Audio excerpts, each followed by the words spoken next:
Hello, everybody.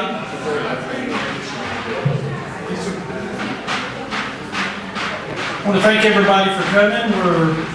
We may have a couple of people join us a little bit later. I think some people were coming from the Metroplex and got in a little traffic, but we're going to go ahead and get started. And I want to say thank you for coming. This is a really nice turnout, and we're very excited about the 4 inductees we have going in tonight.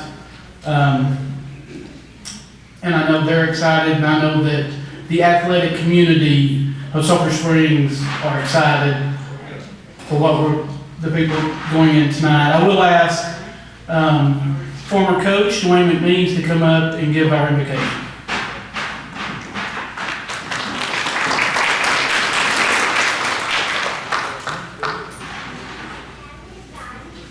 Thank y'all. I'm usually moved when I come up with my name mentioned. So before we pray though, I know most of you weren't here last year, but some of you were.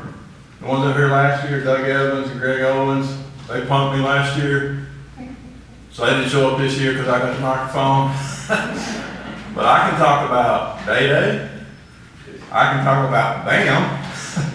I can talk about Fernando, but it would be all good. So it'd be all good. I mean, we go back, I coached against Bam many years ago, so we have a storied competitive background on Bam. Well, let's pray.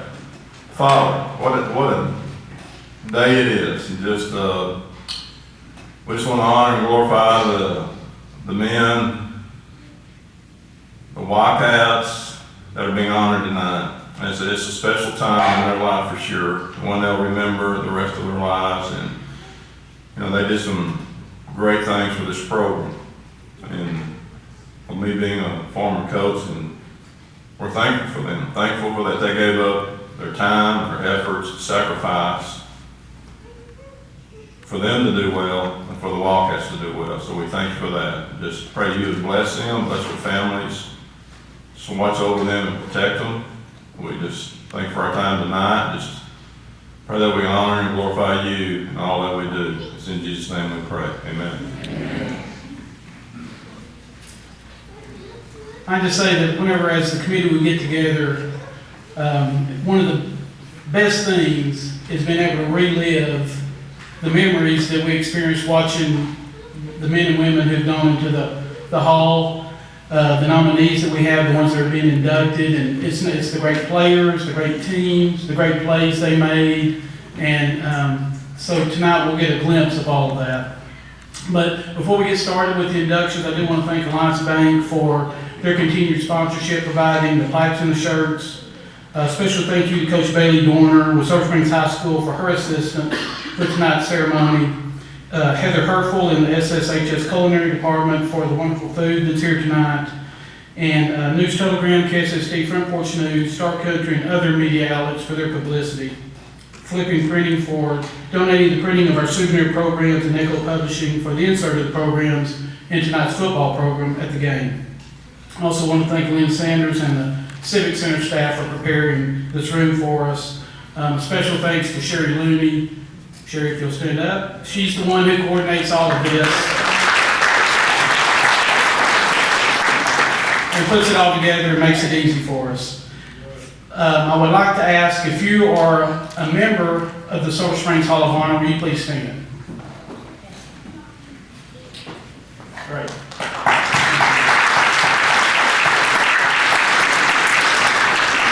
And I know they welcome the newest members coming in tonight. I also want to recognize Mr. Bob Lindley. Thank you, Mr. Lindley, for coming. He has come from Magnolia, Texas, every year since his father was inducted in 2017 for football, and he was also coaching. His dad was coach and athletic director here, and he wrote the school song in 1939. So, Mr. Lindley, we appreciate you coming every year. I do want to explain what's going to happen tonight after we leave the Civic Center. Inductees and presenters, you'll go through the north end zone, which is the end zone on Houston Street. You'll go through there, go to the sideline, and that's where you will line up. And your presenter will both go out on the center of the field while your biography is being read. bring your plaque, which you'll receive tonight, with you onto the field because there will be photos taken. Then you can come back off the field and the next person will go out. We'll then take a group photo on the sidelines after everyone has been inducted. And for the families, we have general admission tickets that, Sherry, you have? Okay. Sherry has general admission tickets, so if y'all, the families, if y'all want to come, if you don't have tickets, see Sherry and she can provide those for you. Parking can be a little bit of an issue, as y'all know, so there are 3 parking spots for the inductees that are reserved close to Houston Street. You'll see where the school bus is parked. It'll be right in that area. And they should be marked with cones. Just tell the people there that you're one of the Hall of Honor inductees and they'll let you park there. We need to be on the field and lined up at 7 o'clock. So whenever we get through here tonight, we'll have a little time to take some photos and to mingle a little bit, but then we need to be over there no later than 7 o'clock. All right. So now let's get down to the meat of it. Tonight we're honoring 4 former Sulphur Springs Wildcat greats. And I do mean greats. 2 are all-state players who are integral parts of the 2008 state football championship. We also have the first NFL player to come from Sulphur Springs High School, and we have a state tennis qualifier. Joining the prestigious Wildcat Hall of Honor tonight are 1975 graduate and state tennis qualifier Mark Peugh, 2010 graduate and all-state football player Bryant Day Jackson, and 2011 graduate and 2-sport all-stater Fernando Arellano. In 1932 graduate William Tex Holcomb, the first Wildcat to play in the National Football League. He passed away in 1974 and he'll be inducted posthumously tonight. The addition of tonight's inductees brings the Hall of Honor membership number to 113. Mark Peugh, class of 1975. Mark, I'm going to ask you to stand and if you don't mind introducing some of your family to us. Sure. Got quite a bit here, so this is my mother, Sue Peugh. She came tonight, she's 94 years old. Got my brother, Steve Peugh, and his wife, Becky, here. Got my son, Adam Pugh's not here, and his Amanda Pugh's not here, but there are 2 grandchildren, my 2 grandchildren are Avery, and also, where did she go? There she is, and Andy Peugh are here. I got Maureen Kelly, and her husband Craig. Got their little pretty dog Kirby over there, Patriot Kirby. And I've got Marvin Gitlin, my daughter, Nate Gitlin, her husband. They got 3 boys. Oldest one is Gunner, holding the sign. And then the middle one is Brittany, Aiden's Tomcat. And then we got the little one there that is Grace. So, and then of course I got my wife here at the end. And I think that's it. So, Okay. Thank you, Mark.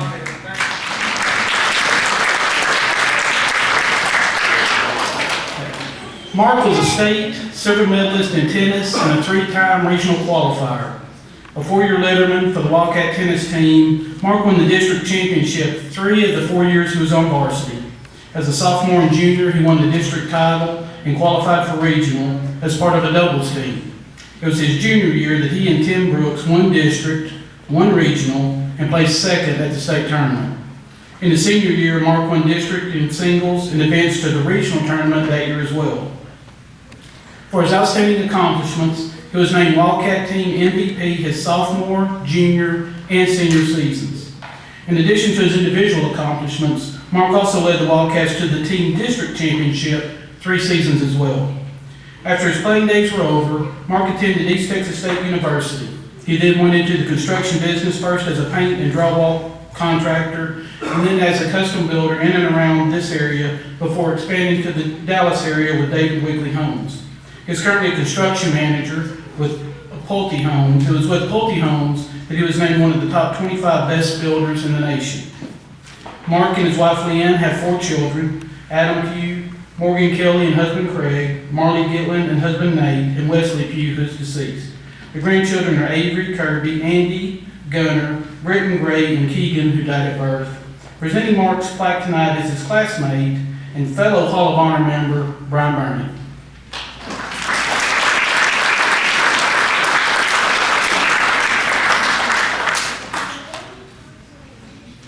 Well, Mark Peugh, we've had some times, haven't we? I met Mark, 3rd grade, Austin School. That means our friendship has been 60 years now, and one of my best friends. I'm going to tell a couple of stories, and Mark lived on Whitworth Street, and that was back in the time you could jump on your bike and ride all over town. And I got on my bike most Saturdays, sometimes without an invite, and would go to Mark's house. 3 reasons. Mrs. Peugh always had a snack. Always. Cake, cookies, or something. Miss Peugh, you treated me like family, and I want to thank you for that. Second of all, Mark had a ping pong table, and nobody had a ping pong table then. And that's where I started playing, and it's a game I enjoy. But Mark beat me pretty bad most of the time. I understand he's maybe beating those son-in-laws too. And Mark had a very annoying habit when he beat me in anything. He had this annoying laugh. And he liked doing it. I don't know if he still has it, but he still has that. Okay. Third reason is Steve Peugh, his brother, was a Wildcat. We were 8 or 9. Steve was a junior, senior, and Steve, I did a little fact checking on what I remember, and you were good. And you were fast. That's what I've heard. And I'll never forget, Steve didn't pay much attention to us when we were just kids, but one day he came by, had me on the back, and said, "How you doing, Bryant?" It might as well have been a Dallas Cowboy. I mean, I was on cloud 9 the rest of the day. I want you to know you were one of my heroes growing up. And everybody needs a hero growing up. Isn't that right? So then we get into junior high. Anybody go, besides me and Sharon and Mark, go to junior high at the administration building? Did you, Butch? The administration building then don't look like it does now. You go in there now, it's got a paint job, wall-to-wall carpeting, air conditioning. That's because the superintendent's office is there. But back then, it was hot when it was hot, it was cold when it was cold, and sometimes both in the same day. Our practice field was by the bus barn, and bus barn's there, it's out the side, I think there may be a house there now. I call it a practice field, but it didn't have any lines, it didn't have goalposts, it was just a pasture. And when you got tackled, you came up with stickers all the time. You remember that, Mark? Well, Mark's one of the best football players I saw, 7th and 8th grade. Very fast. I don't know if it was you or Durwood that passed those speed genes down, but both your sons got them. And Mark was very good, very good.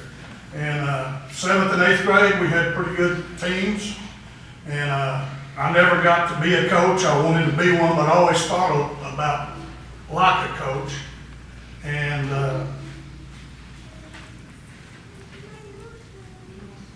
I was always thinking, I got Peugh at running back, and the other running back's Barry Pryor. Hall of Honor, probably the 2 fastest guys in our class, without a doubt. I got Abercrombie and Jay McClendon blocking, and I got Big Jerry Dabbs in nose guard. And that's a pretty good start right there. So we had some great times. I look forward to getting into high school. And Mark, he's a fisherman. He likes being around lakes and things. And he was working after our 8th grade season. It was during 8th grade. And he had a machete, and he's cutting things, and he cut right into his knee. And split tendons and everything. It really took a lot to get him fixed back up. And it pretty much did his football in, and I wasn't happy about it, because that's my best friend, I wanted him playing. The doctor said he could play, but I think Mark knew he wasn't gonna be as fast, and I think we missed out on a really good running back.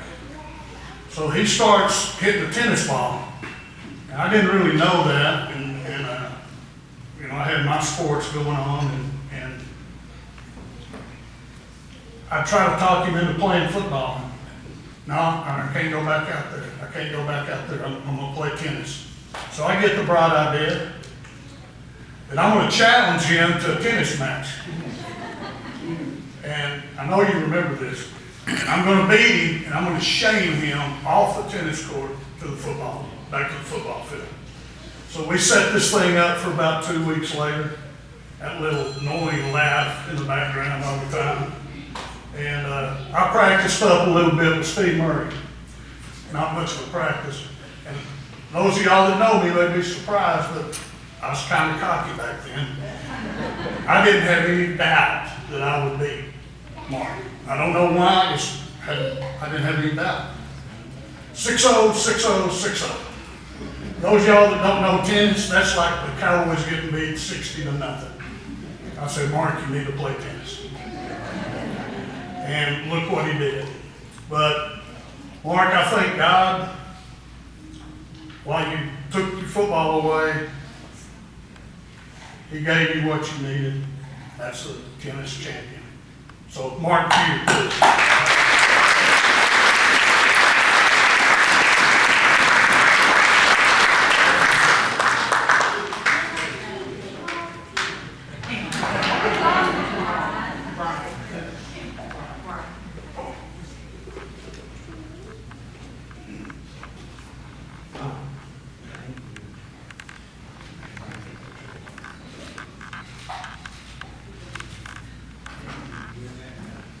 My gosh, Brian said it was going to be a short speech. Thank you so much, Brian. I appreciate it, brother. Thank you. Thank Brian, Sherry. Thank you so much for helping me through all this process, complicated process. Thank all the board, especially for inducting me in this. It's a great honor. I really appreciate it, especially with all these wonderful high school athletes. It's a wonderful thing. I thought I would kind of go through real quickly junior year 1974 when we went to the state tournament, which nobody expected us to do, but it happened. I don't know who of y'all knew Coach Marion Teal. He was our tennis coach. He didn't look like a coach, didn't act like a coach, but he was a smart son of a gun. I tell you, he knew every tennis player in Northeast Texas, and knew the coaches, and knew who was going to be our competition, and he knew full details. And I told him in my junior year, I said, Coach Teal, I'm going to play singles. I don't want to play doubles. I played doubles 2 years, I want to play singles. And he said, Mark, I'll back you for that if you want to do it. But he said, sit down, let's talk a minute, and I need to talk to you just a second. And I said, uh-oh, here he goes. I wonder what he's going to have to say. But he told me, he said, this year we probably have the best crew of single tennis players in Northeast Texas in our region that I've ever seen. He said, I'll back you if you want to play, but he said it's going to be tough. He said, if you want to, I think you'll have no trouble in district, but the regional's going to be a little bit difficult. And he said, I think if you'll team up with Tim Brooks, who was a senior at the time, he said, I think you guys may have a chance to go up in the regional tournament and do some good. Maybe win a couple of matches in the regional tournament. He said, you got a great serve, you got a great forehand. Tim's got a wonderful backhand, a solid player. Put you on the right side, put him on the left. He said, I think y'all be pretty strong. Well, reluctantly, I agreed. I said, let's play doubles. So we started our process. He sent us all over Northeast Texas playing everybody that he thought would make us better, or that we might even be our competition in the regional tournament. He set us up playing Stephen F. Austin. We practiced with our college team. We played at Texas Wesleyan. We went all over, and I think we got better and didn't even know we were getting better. But it came time for the district tournament. We breezed through that pretty easily because we were expected to do that on the district tournament that year. And then it came to, about 2 weeks later, we came to the regional tournament. We knew it was going to be tough. And we showed up over there. We won regional. We lost 1 set. And everybody was looking around and said, what's going on? You know, what happened? But my gosh, Coach Teal, everybody was ecstatic. We were going to Austin, Texas to play in the state tournament. Coach Teal, that was his dream, I think. He wanted to show these other coaches, these football coaches, the guys, he could take a team to state. And we drove up to Austin. I've never been to Austin. I was 17 years old, never been to Austin. We drove up to University of Texas, and it's like you're driving up to the most beautiful place you've ever seen in your life. We drove up to the tennis facility, and it was just jaw-dropping. I mean, the courts were immaculate, landscaping was immaculate. Had guys out there measuring courts, measuring nets, tweaking everything out for the tournament.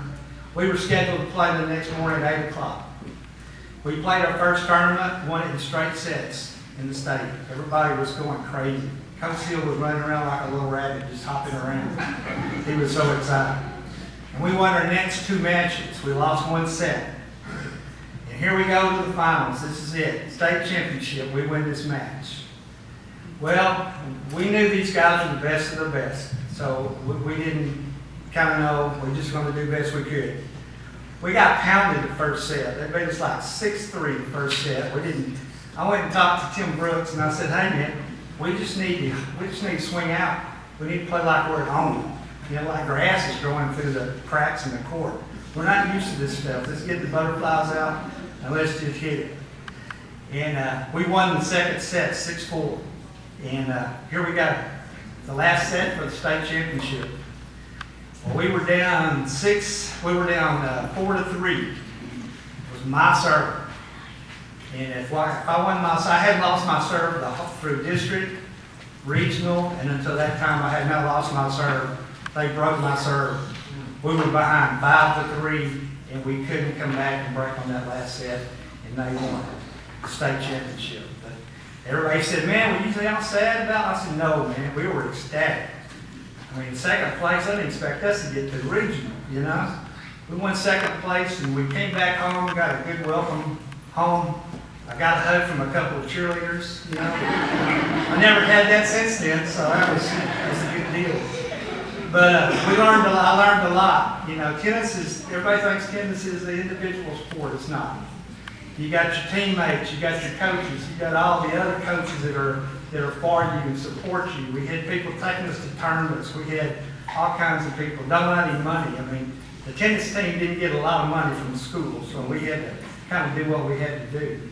But I learned a lot about that year. I learned a lot about discipline, a lot about hard work and responsibility, and I think it's carried on. And I'm sure hoping one day one of my grandkids get to go to a state tournament. I'd love to see that. So anyway, thank y'all. Thank you, Brian Burney, and I appreciate you, man. Thank you. Sherry, you're awesome. I don't know how you do that. And the board, thank y'all. And the honor. Thank you very much.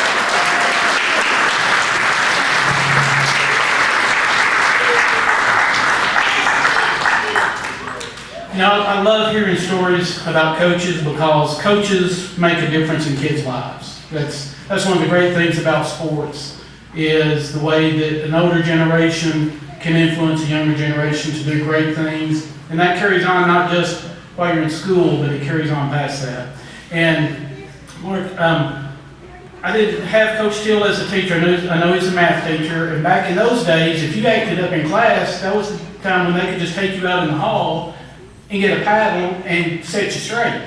And so the word with Coach Teal was, he'd take you out in the hall and he'd say, do you want it forehand or backhand? And you didn't want it backhand, right? That's what I've heard. Yeah. So our next honoree, next inductee is Bryant Day Jackson, class of 2010. Day, do you want to introduce your family for us? Yeah.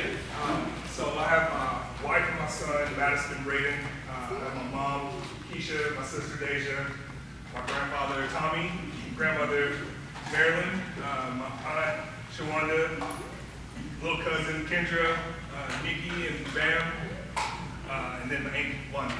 Oh, and then my niece. Oh, yeah, no.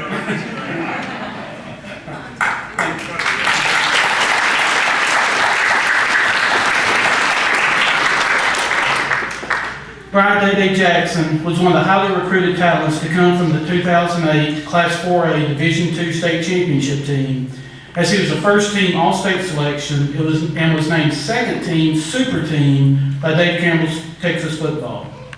A two-time All-District selection and 3-year starter at defensive back, Day was ranked as the 21st best safety in the nation by ESPNU and the 14th best safety by Rivals. He helped Sulphur Springs post a 33-8 record over his final 3 seasons by tallying 165 tackles, 23 passes broken up, and 10 interceptions on defense, along with 58 receptions for 768 yards, 8 TDs, and 95 yards rushing on offense. Along with his All-State honors, he was also named Honorable Mention All-East Texas by the Longview News Journal and First Team All-District 13-4A at cornerback and return specialist, while earning second team All-District honors at wide receiver. As a junior, he was named second team All-District and was the district newcomer of the year as a sophomore.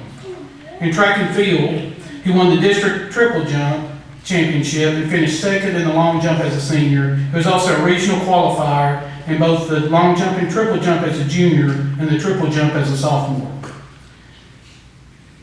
Brian earned a football scholarship to the University of Texas, where he played in 21 games and recorded 9 receptions for 141 yards on offense and 8 tackles on defense before being forced to medically retire after his junior year due to injury. He graduated college in 2014 with a BA in Physical Culture and Sports with a minor in social work. And after college, he worked for Enterprise Holdings, Inc. as a flagship branch manager for 7 years. He is currently a senior operations manager for Action Behavior Centers, ABA therapy for children with autism. His parents are Bam and Lakeisha Noble. His grandparents are Marilyn and Tommy Clayton and Mary Jackson. He has 2 siblings, Jay Hall and Deja Jackson. Brad and his wife Madison have a 3-year-old son, Braden Jackson, and are expecting a daughter in December. Presenting his plaque tonight is his former coach, Lawson Crook.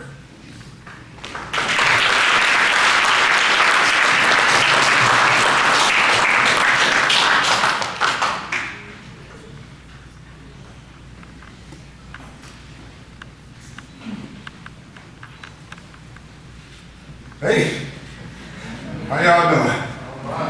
Well, I didn't know what to expect. I didn't know how to dress up or put, if it was formal or informal, so I just kind of did something in between. And now that I'm here, it looks like I can just be myself, looks like be who I am. So I might talk too much. My wife got some sidelines sitting there. Y'all know about coaches signaling and signs, so my wife got some signals. If you see her doing this, get back on track. If you see her doing this, keep it moving.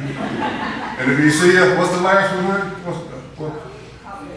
Yeah, you talk too much. So I got a little help on the sideline over there, so help me watch my signals. I am truly honored to be here. Of all the coaches that this young man has had, I am honored that he selected me to be here to present him into the hall.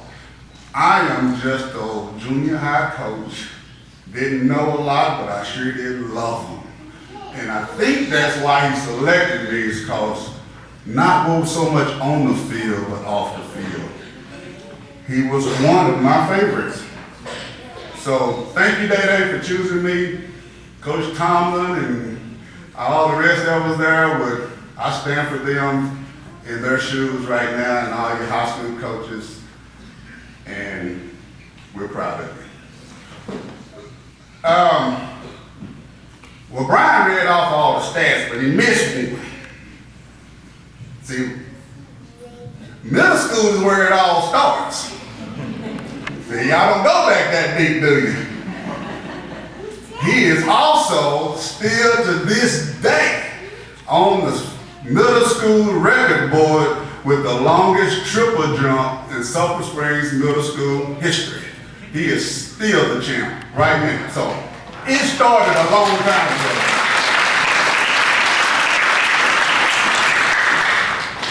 And that's when we knew we had something. We knew he had something.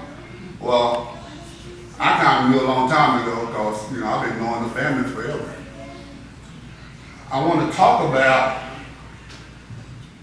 his pedigree, his potential, his progress, and his results.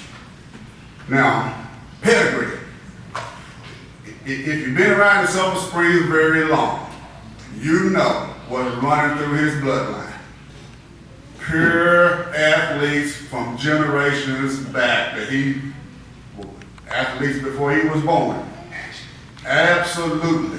I'm looking right here at his granddaddy, old Tommy. That was one heck of an athlete right there himself. But, you know, it's something to be said about your bloodline because, you know, me coaching here and being from here, every time we got kids in, I kind of ask them now, well, I know your people. I know what's expected out of you and I know what's in you. And we did all we could to get it out of them. Day comes from a long line of athletes. And his parents, Keisha, she was a good athlete. Bam, he thinks he was. He'll tell you he was, and he'll tell you, he really was, I'm joking. But he'll tell you that he can still run a 4.40 right now. Now, I'll tell you what, Bam, being a man of a certain age myself, I'm gonna say you better have that conversation with your hamstrings before you do that. That might not work out like you think, brother. But anyway, maybe you can, maybe you can't. But to say all that, and that Clayton clan, oh my God, that blood's running through him so deep, it's ridiculous. You know, don't you, Bernie? Well, those Clayton, that's an athletic dynasty. Well, they has it in it. And when we get them in middle school, we always look for certain qualities, you know, potential. What does this kid have? What skills does he possess? And come to find out, they had almost every skill we were looking for in a quality athlete. There was nothing he couldn't do. And sometimes, you know, he didn't like for you to get on to him too much, but I got on to him anyway. But you had to push him a little bit sometimes to get that potential out of him. But when you see it in him, that's a coach's job to pull it out. And we did. His potential was great. That carried over into high school, and the thing what I liked about Day, he's a typical, what I call a program kid. You just stay in the program and keep getting better and better and better. Every year, 9th grade, 8th grade, 9th grade, 10th, so forth, every year they got a little bit bigger, a little bit stronger, a little bit faster, and a little bit wiser. And he just became something that, well, Matt Brown came knocking, University of Texas came knocking, and all of a sudden, here we go. He's a quality athlete. Part of that state championship team, a key part of that state championship team. But before that, there was some district championships. They remember winning the district championship in track in middle school? Never lost one. I was going to go. That's where I was going with that. Never lost one. That group of kids, anybody that know me know I love track. Football was the secondary thing for me. You know, I know that's hard, but track was my thing. And we got to where middle schools quit inviting us because they couldn't beat us on anything. We come back with all the trophies, all the medals, all the ribbons, whatever, all the hamburgers too. I guess I don't know whatever they had. We came on with it. They were something special. So he reached his potential. As a coach, especially a middle school coach, that's what you want to see, a kid his senior year, well, how he turned out. And Day turned out to be one of the best athletes to come through Sulphur Springs, and I'm truly proud of that. Within this thing called athletics, there's a thing, a lot of coaches we preach brotherhood. Those are your brothers. Play like your brothers, act like they're your brothers, be close, you know. And we preach that. And I can sit here and tell you that Daddy has two young men that he can call his brothers. They've been together since, I don't know, little bitty kids, and that's my son Tristan, and back there Tobias Berry. Those three have been like brothers. If they weren't at my house, they were at Keisha and Bam's house. They weren't there, they were at Granny's, Tobias's house. I mean, we all raised them together. They're still together today. They live close. Now that they have families, their families are close, their kids are growing up together, count them, and it's fun for me to watch and see what has transpired over all this time, how a brotherhood is still sticking together, and well, there's old Coach Evans.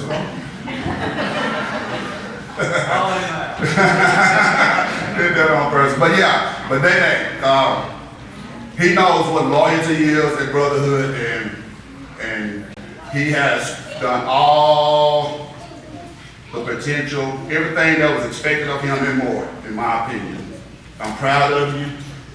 I'm proud of the family that you are, the family man that you are. You got the sweetest little wife and the beautiful family, young man, and I know that little girl's gonna be spoiled rotten.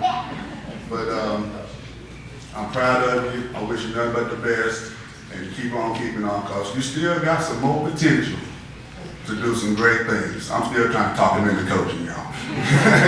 But I'll present to you Bryant Day Jackson.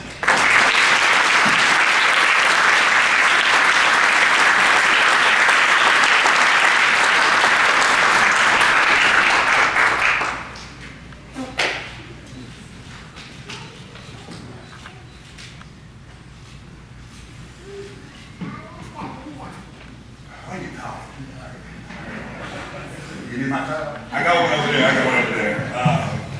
Good evening. Followed up, Coach Cook is gonna be tough. I wasn't blessed with the gift of gab like my grandpa or my dad, so I'm just gonna wing it and be quick. I want to thank everybody who nominated me to be on this Hall of Fame, Hall of Honor, like being able to be here, right? I was talking to my wife earlier, and like I was telling her, growing up in Sulphur Springs, right, you always want to be a Wildcat, a Longhorn, and a Cowboy, right? And I was fortunate enough to be two. I couldn't have got there without the village, right? It takes a village to raise a child, and like that was instilled in me from day one, right? Grew up in church, very thankful for my family, very thankful for everything they taught me. I'm really at a loss of words. I've been in a lot of places, and nothing feels better than being home in Sulphur Springs, right? You'll meet people from East Texas when you're in the city, and you see a 903 area code, you know exactly where they're from, right? So there's something in the water out here that breeds greatness, and I just want to thank everybody again for putting me in this position. Thank my family one more time, and thank you.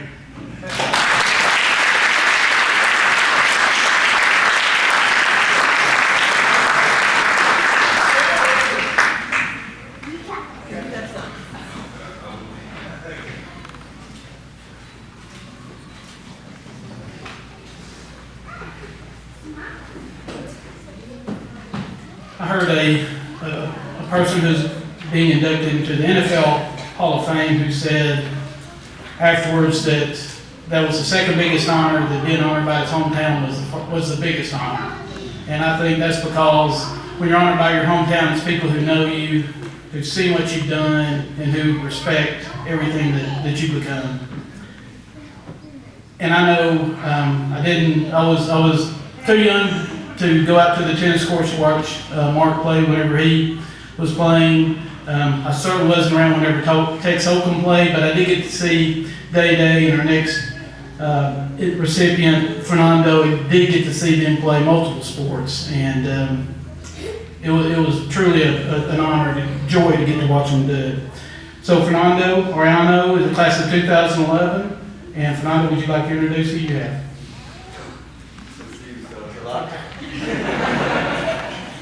I'd like cousin Alex, his wife Jessica, their son Diego, my girlfriend Milagros, my son Luca, my mother Rosa, my niece Briella, my nephew Osvaldo, my nephew Brady, my sister Alma, my nephew Mateo, my brother Mario, my father Everardo, my nephew Eli, my friend JD, my cousin Naz, my high school teacher Aaron McGallion, my cousin Luis Camacho, Luis Camacho and his wife Amanda Camacho, Lily Camacho, Lady Camacho, my good friends Manny and his wife Maria, and Lucy, and I got my friends, Camilla. I got the Hayes, so Kenny Hayes, Kaden, Kennedy, Payne, and Christy Hayes. I have the Alexander, Irma, Giovanni, Alexander, Anthony, and Alan. And I have Mari, cousin, Leila, Maya, and I have my cousin Edgar, Kat, Allison, Leo, and my uncle Fitty.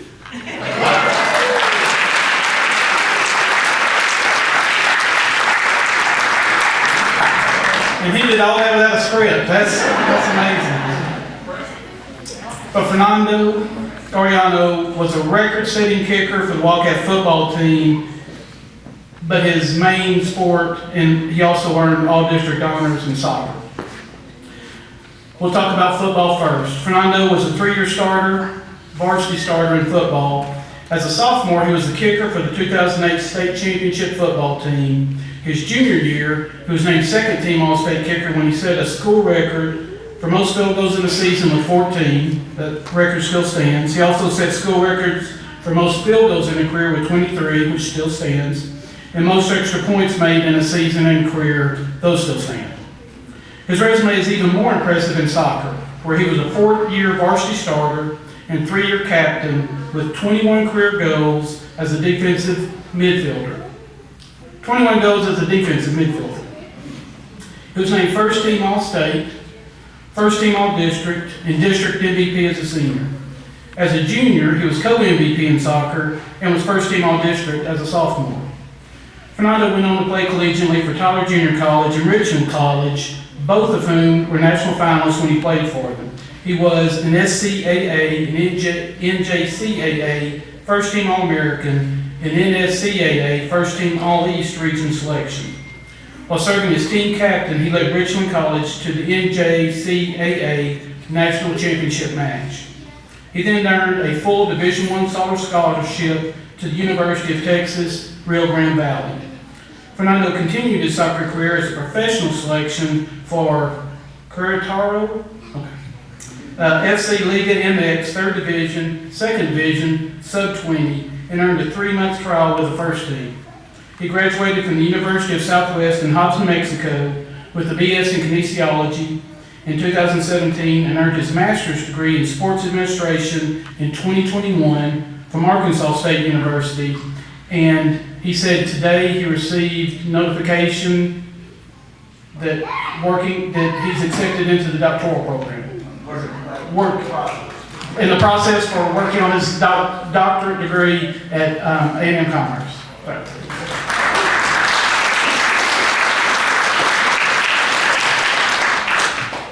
After coaching stints at Sulphur Springs High School, Alderson Broaddus University, and Southwest Virginia Community College, Fernando has been the head soccer coach at Paris Junior College since 2021, where his team's cumulative GPA is 3.37. So, Brian, you and I wouldn't have been able to play there. PJC hosted soccer playoffs for the first time ever in 2023 with Fernando as coach. He is also currently the KSST East Texas club director with 10 soccer teams in East Texas. He is U.S. Soccer Federation C license and will pursue his D license. He and his girlfriend Milagros have a 2-year-old son, Luca, and live in Sulphur Springs. He has 3 siblings, Alma, Alejandra, and Mario, and his parents are Rosa Arellano and Everardo Arellano. And I want to say, for the parents and grandparents here, the Arellano family has been instrumental in the soccer program here at Sulphur Springs, and we thank the entire family for what y'all mean to the soccer program. Presenting his plaque tonight is his former head soccer coach and fellow Hall of Honor member, Andy Holt.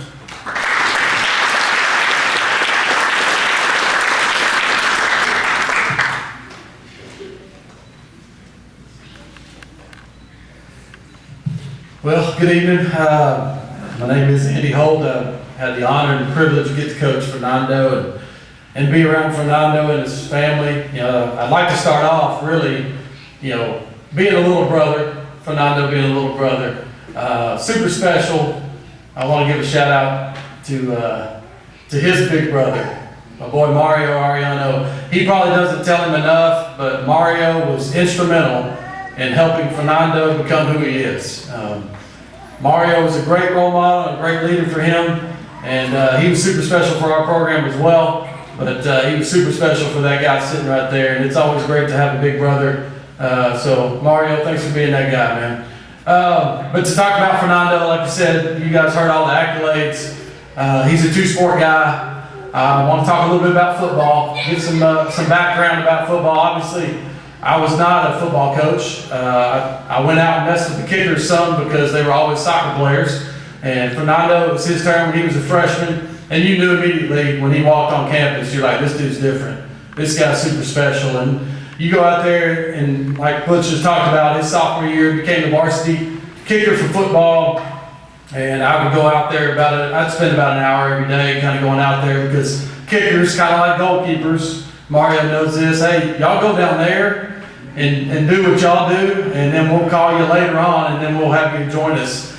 So that's what it was. Mario had to do that when he was a goalkeeper, and then Nando had to do that as a kicker for football. And I'd like to go out there just to spend some time with them, just to make sure they stay out there too, because you want to get some recognition. So I would make sure somebody's around. But anyways, I go out there with Fernando and tell Fernando, hey Fernando, the big thing about kicking is you don't want to overkick. You don't want to wear your leg out and you show up on Friday and you got a dead leg and the ball's not flying off your foot. So Fernando took that to heart. He knew how not to kick too much. I went out there with him and he'd kick 2 balls and he'd walk over to get his other ball and he'd come back over. He'd kick a couple more balls. I mean, of course, they're over there for an hour and a half, so it's a long time kind of spending your time over there. Well, I think it was later, I think it was his junior year, senior year, I come over there, and he's sitting down, kind of resting, and I see him digging in he's got his sliders, he's got a little pocket in his slider, he's pulling out granola bars, and he's eating snacks, he's got his sunflower seeds. I don't know if you remember that, Nando, but that made me laugh. It was so Fernando, because Fernando, he just had a great attitude and a great demeanor about him, but as my coach always told me, when the lights come on, the players play. And Fernando was that guy, no doubt. He did that in football. And, I had the privilege of being here with the team that won state, obviously with Day-Day and, Tyreek and Ryan Young, and the list goes on, and just great players that were here during that time. But I still, to this day, as being a kicking guy, if it weren't for him, we wouldn't have won the state championship game. Because we came out in the second half, and we had I don't know if y'all remember, we was kind of trading blows back and forth. It was, I think, maybe 42-35 at halftime or something crazy. Everybody was scoring.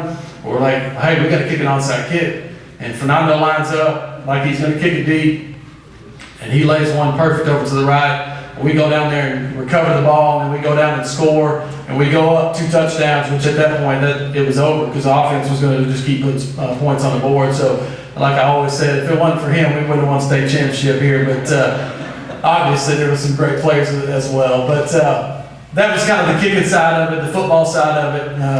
I set records. I didn't even know about all the records that he had set, so that's remarkable. But to talk about soccer, because that's really the main reason this guy's here. I've been associated with Sulphur Springs High School soccer since probably 1991. My older brother I was talking about, he was here. So they started in 1987. That goes back to the Osbornes. So I knew all those guys. So I've known Sulphur Springs High School soccer since 1987 when it started. And there is no doubt in my mind that this guy is one of the best to ever play for the Wildcats. no doubt in my mind. And we knew that, like I said earlier, when he walked out as a freshman, this guy's special. This guy, he's ready to play as a freshman. Let's get him out there, because he had great size, just great intuition. He was intelligent. He was smart out there in the field. And then, he had a great work ethic when it was time to go out there and go get it. He competed like nobody else. I remember this when he was a junior. We went over and played, and I think we were playing Princeton. The game we should have probably won 3 or 4 to nothing, and we didn't play well. We ended up tying. I think we won 1 to nothing. And we get back on the bus, and Fernando's not happy. He's upset, you can tell. We get back to school, unload, get off the bus, and Fernando walks out there to the practice field, puts his stuff down, starts running gases. And I just sit back and I'm just watching. I just want to watch this guy, because this is what great people do. They realize, hey, this isn't who we are. This isn't what I was supposed to be doing. I was supposed to be better today. I've got to put some more work in. So that's what he did that day. And that day sticks out in my mind. I'm not sure if Nando remembers it, but I do. It made an impression on me. And obviously that's part of the reason why he's here today, because he just had a relentless desire to be great. And then I remember, and the big thing about being great is you can be great individually, but what do you do for your team, especially when we talk about a team sport? And that guy over there made everybody around him better. And it came true his senior year. Unfortunately, I don't know if I think it was right before Thanksgiving, his senior year. We're out playing. He falls down, soccer players, we fall down and roll around, that stuff. So he rolls around, and I'm like, get up, Nando. And he gets up and he's limping, and he comes over and he's like, Coach, something popped in my foot. I'm like, oh no. We got our best player, he's hurt, we got to go to the doctor. Well, he ends up, he broken his 5th metatarsal out there on the outside of his foot. So he's out for 6 to 8 weeks is what doctor said. And, of course, he, in the boot, and he's doing his things, and season starts, and we start off in the Forney tournament. And we had played in that tournament a few years, and that's some of the best 5A and 6A soccer that we're playing. Some great teams. We always go over there, we compete, we're battling, we're about 500 usually when we leave that tournament. That year, though, we started out 0-4. We went and lost all 4 games. And I'm beside myself. I'm sitting there going, this isn't Sulphur Springs High School soccer. We're in a bad place. We need Nando back as quickly as possible is what I'm thinking. We end up, I call it the toilet bowl game, because that tournament we played 5 games. After the 4th one, you get seated with somebody that's maybe closer to your level. We end up playing that game, and we squeaked out a win against probably the worst team there. But our guys weren't playing to their potential, because that guy wasn't on the field. And the next week, he gets cleared. Thank goodness he got cleared. And he's begging to play the whole time. I'm like, you can't play the whole time. We got to ease you back into this. So he gets about 10 to 15 minutes each half. And we proceeded to win that game. It was a game against a really good opponent. The guys played really well. And then for the next 20 games, we didn't lose a game. And it was because of that guy. I mean, that was the epitome. We were 0-4, basically 1-4 without him. He shows up and we won 20 games in a row. That tells you that he was a leader. He was somebody that just empowered the people around him to be better and to believe in themselves, the confidence level. As soon as he stepped on the field, you saw everybody around go, hey, we can win now. Nando's back, Nando's on this field, we can go get this done. So those 2 things are big things for me that stand out about Nando. And, he was a center, he played in the center mid. He won every single ball in the air. He competed and he battled every single game, which ultimately set him up for, the run that he had in junior college, where he went to the national finals 2 years in a row with 2 different programs. The key component there was Fernando.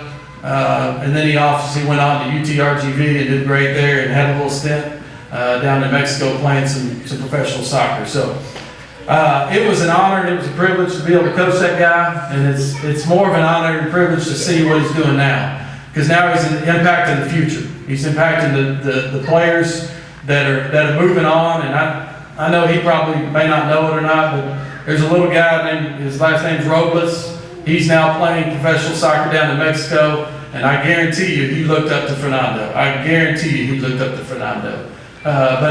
It's an honor, it's a privilege, and I knew, and sometimes you just know as coaches, as you're coaching, that I'd be standing here one day, being able to present this award or this honor to Fernando Arellano. We're so excited about him getting inducted into the Wildcat Hall of Honor. Fernando Arellano.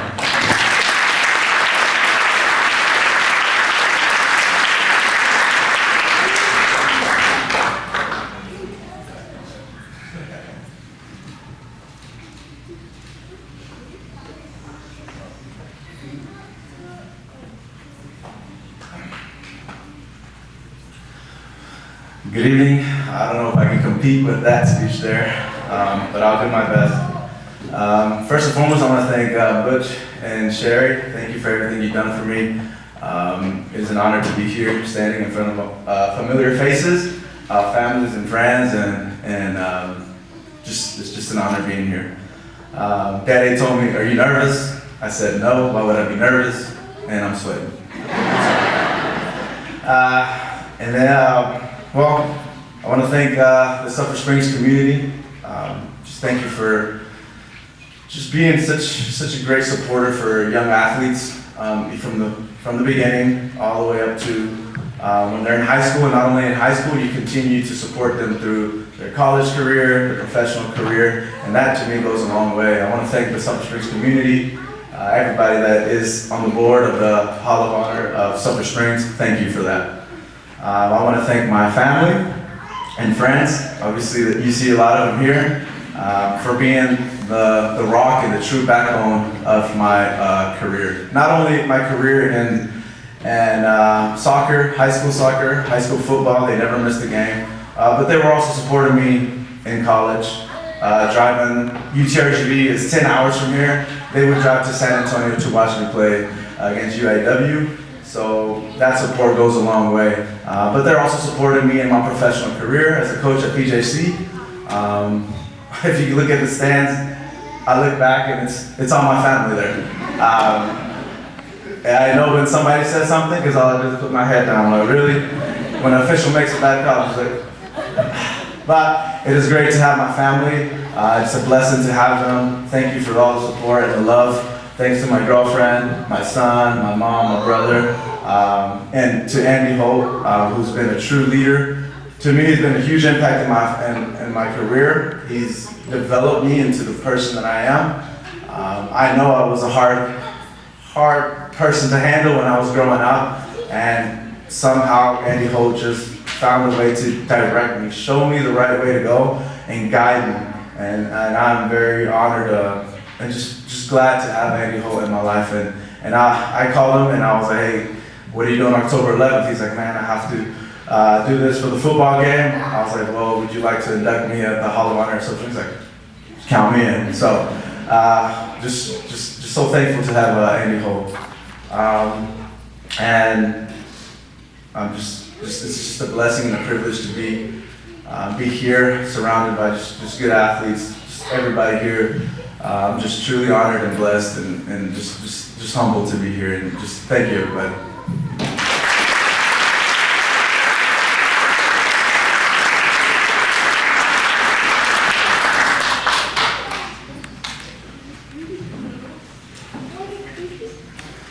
Gosh, it's always such a blessing to hear our inductees thank their families and thank their coaches, and because you know those are the people that have set them up for success. So thank you, families and coaches who are here, for what you've done in everybody's lives. So our final inductee tonight is William Tex Holcomb. He was class of 1932. He died in 1974. Unfortunately, his wife and they had one daughter. They're no longer living as well, so he does not have family here with us tonight, but that doesn't diminish his accomplishments to Sulphur Springs high school football. Because perhaps no one paved the way for Wildcat football excellence more than Tex Holcomb, who was the first in many categories. Tex, in 1930, became the first Sulphur Springs high school football player to receive all state honors. He was also first team all-district, tackle on offense and defense. In 1931, he was first team all-district, but he had his playing time limited due to a leg injury, and despite that injury, he played his finest game in the final game of his high school career when on Thanksgiving Day, the Wildcats in Paris tied 0-0. Holcomb earned a football scholarship to Texas Tech, where he was a 3-year letterman. And back then, freshmen couldn't play varsity. He received first team all-border conference. That was the conference Texas Tech was in at the time, his senior year before graduating with a degree in engineering. In 1937, he became the first Wildcat to play in the NFL when he started 7 games with the Pittsburgh Pirates at right tackle. He had 1 start at right tackle for the Philadelphia Eagles, playing both offense and defense. And in those days in the NFL, it was not uncommon for players to switch teams in the middle of the season. So he played for Pittsburgh on October 24th, 1937, went to Philadelphia and started for them the very next week, and then went back to Pittsburgh and started again for the Pirates the next week after that.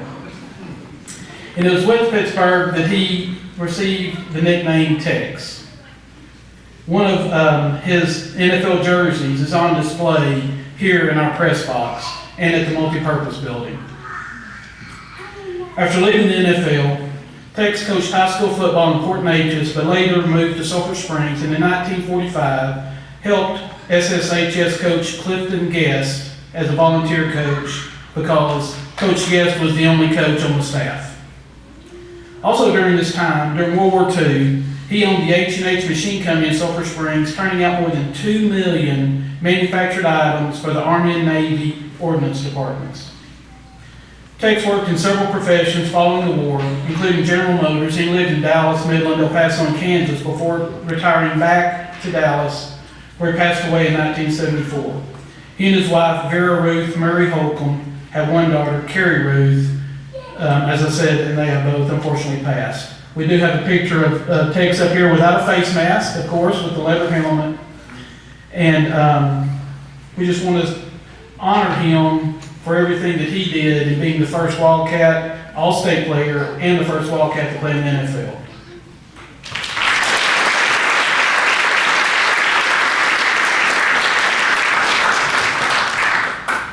Thank you, everyone. We're running well on time. It's not even 6:30 yet, so we have 30-ish minutes. You're welcome. First of all, we would like for the presenters and the recipients to come up for a group photo. And I just want to remind you that we need to be over to the high school field no later than 7 o'clock.